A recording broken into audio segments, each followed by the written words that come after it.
All right. Oh, it's really loud. All right. Good morning, everyone. As y'all know, my name is AS Cadet Colonel Sunita Agarwala. And today I'm going to be presenting on a bit of a different topic, redefining our why. So I'm going to start off by asking a question, and I'm going to need a little bit of audience participation on this. Why does Arnold Air Society and Silverwings exist? Or to rephrase it, why is Arnold Air Society and Silverwings important? I know that a lot of you guys flew across the country to be here, so I'm going to need some audience participation. I'm assuming you guys have some thoughts on this. So let's hear it. Can I get some volunteers? I have to stay on stage. Oh. Okay, yeah. Let's go. Say your name, school, whatever, where you're coming from. All right, so I'm Lucas Walker from Penn State University. Penn State. And to me, Arnold Air Society and Silverwings is an incubator of talent designed to produce leaders that care about Air Force cultural heritage. What for that answer, guys? What? Hand over here. Cadet Larry, Region 8. To be a professional honorary service organization of common people with uncommon dedication. Pretty good answer. Give them one up there. And I see one hand in the back here. Hey, Pops. How's it going? There you go. Arnold Air Society provides cadets more professional development opportunities, community service to the local communities, and my favorite part, being a part of something bigger, being a part of a family, and getting to know all each other. Oh, sorry, Kenny Potts, University of Oklahoma Boomer. That's what I'm talking about. Thank you, Potts. I'll do one more. You were really confident on that.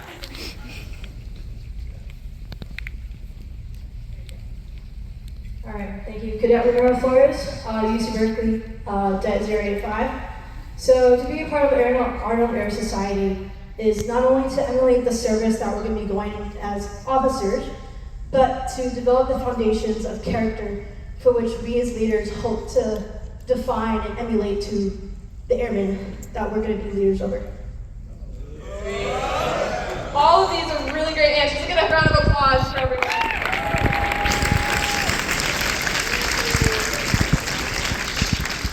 We're doing a lot of running here today. All right, so none of these are wrong answers. Actually, it's not really a right answer to this question. But what I'm going to do today is propose a more consolidated version of our why. Okay? So let's start from the beginning here. General Henry Hap Arnold was famously known by the nickname Hap, which actually stood for happy. And he earned this nickname very early in his military career due to his friendly and approachable demeanor. And this nickname stuck with him throughout his life and became emblematic of his ability to form very strong, personal, and professional connections. His leadership style was often described as personable and collaborative, and he was well known for fostering long-term relationships, particularly with fellow aviation pioneers and officers he worked with from the early days of military aviation. In his name, Arnold Air Society was founded in 1947 at the University of Cincinnati. Any Cincinnati people here? What?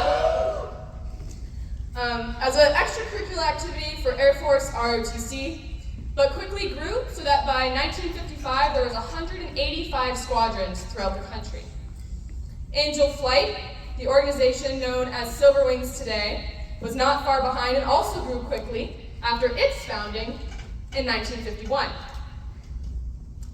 Today, there are 114 squadrons and 32 Silverwings chapters that form the bridges between otherwise separate detachments and universities. Over the years, both of our organizations have produced thousands of alumni, many of which would one day go on to be some of the top leaders our nation has to offer. This fall at executive boards, I had the opportunity to ask many of our alumni, who are now some of the top leaders in the civilian and military forces of our nation, what the most important part about Arnold Air Society and Silver Wings was. The answer for all of them was actually very clear. It was friendships. For many of them, it was the friendships and the connections they made through this organization that had formed a team for a fight that might not come for 5, 10, or even 20 years later. So as you can see, history has repeated itself. In the same way that General Arnold's strength as a senior military leader lay in his value of connections made early in life, so too did these connections turn out to really matter in the generation before us.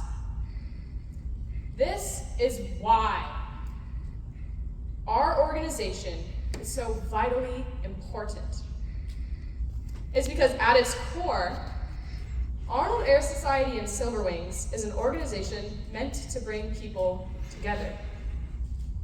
To form a team of young leaders, military officers, and our civilian force. Quite frankly, is the team that will one day solve the world's biggest problems. So while you're here this weekend, I ask you to remember our why. Remember that the people sitting to your right and to your left might also be the people sitting there 20 years from now.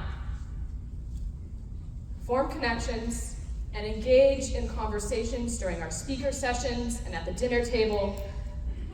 Do this so that one day, when our generation's fight is here, we will be ready. Thank you.